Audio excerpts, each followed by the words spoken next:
ভৌতিক সত্য ঘটনা যা শুনলে আপনিও থমকে যাবেন। গল্পের নাম রাত ৩টার গল্প। বাংলাদেশের এক পুরনো রেল স্টেশন, নাম শালবন স্টেশন। দিনে জায়গাটা একদম সাধারণ মনে হলেও রাত হলেই পুরো পরিবেশ বদলে যেত।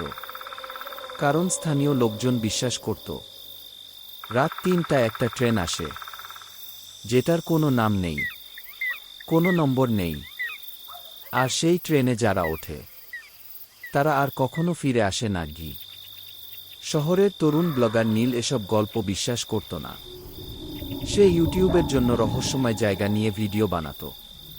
একদিন সে ঠিক করল, এই কি ভূতের ট্রেন, কি এর সত্যতা সবাইকে দেখাবে। বর্ষার এক রাতে নীল ক্যামেরা নিয়ে শালবন স্টেশনে পৌঁছায়। স্টেশনটা প্রায় ফাঁকা। পুরনো বাতিগুলো মাঝে মাঝে জ্বলছিল, আবার নিভে যাচ্ছিল। দূরে কুয়াশার ভেতর রেললাইনটা অন্ধকারে মিলিয়ে গেছে।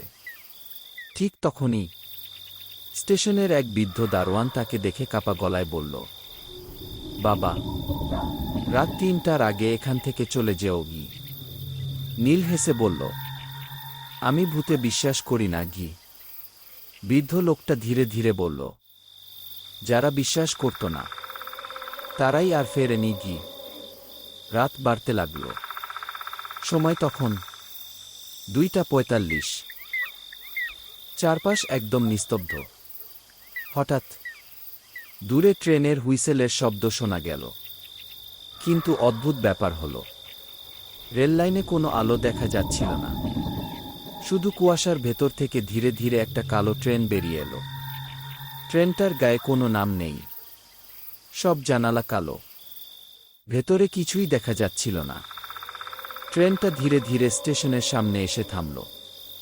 তারপর সব দরজা একসাথে খুলে গেল। কিচ!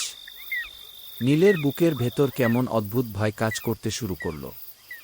কিন্তু এত দূর এসে সে পিছিয়ে যেতে চাইল না। ক্যামেরা অন করে ধীরে ধীরে ট্রেনে উঠে পড়ল। ভেতরে একদম নিস্তব্ধতা। পুরো বগি ফাঁকা, শুধু পুরনো সিট আর ভেজা গন্ধ। হঠাৎ সে খেয়াল করল, সব সিট ভেজা। মনে হচ্ছিল কেউ পানিতে ভিজে এখানে বসেছিল। ঠিক তখনই তার পেছনে কারো হাঁটার শব্দ হলো। ঠক ঠক ঠক। নীল দ্রুত পিছনে তাকালো। কেউ নেই। কিন্তু আবার সামনে তাকাতেই সে জমে গেল। কারণ বগির শেষ মাথায় একজন বসে আছে, কালো কোট পরা এক লোক। তার মুখ দেখা যাচ্ছিল না। নীল কাপা গলায় বলল, কে কে আপনি? লোকটা ধীরে ধীরে মাথা তুলল। আর নীল ভয় পেয়ে পিছিয়ে গেল।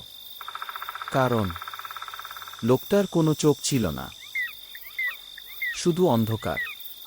তারপর লোকটা ধীরে ধীরে বলল, তুমি এখানে কেন এসেছ? নীল কিছু বলার আগেই পুরো ট্রেনটা হঠাৎ চলতে শুরু করল। কিন্তু সবচেয়ে ভয়ঙ্কর ব্যাপার ছিল, ট্রেনটা রেললাইনের ওপর চলছিল না। জানালার বাইরে দেখা যাচ্ছিল অন্ধকার পানি। মনে হচ্ছিল ট্রেনটা নদীর ওপর দিয়ে চলছে। হঠাৎ চারপাশ থেকে ফিসফিস শব্দ ভেসে আসতে লাগল। নেমে যাও, নেমে যাও। নীল দরজার দিকে দৌড় দিল, কিন্তু সব দরজা বন্ধ। ঠিক তখনই ট্রেনের ভেতরের বাতিগুলো একসাথে নিভে গেল। পুরো বগি অন্ধকার হয়ে গেল। তারপর একে একে সিটগুলোতে মানুষ দেখা যেতে লাগল। ভেজা কাপড় পরা অদ্ভুত সব মানুষ। তাদের চোখ পুরো সাদা। সবাই একসাথে নীলের দিকে তাকিয়েছিল আর ধীরে ধীরে হাসছিল। নীলের হাত থেকে ক্যামেরা পড়ে গেল। ঠিক তখনই তার ফোনে একটা মেসেজ আসে। স্ক্রিনে লেখা, পরের স্টেশন মৃত্যু।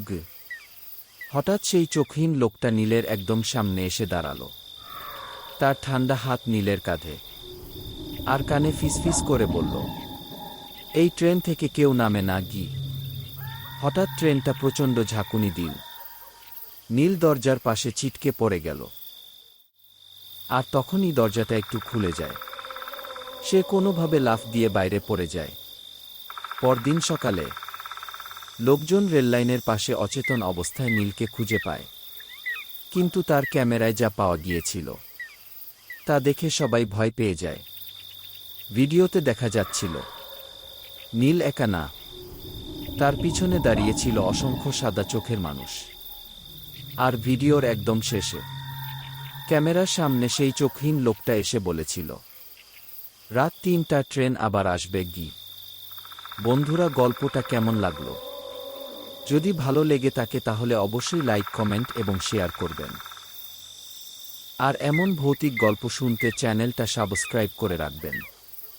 ধন্যবাদ।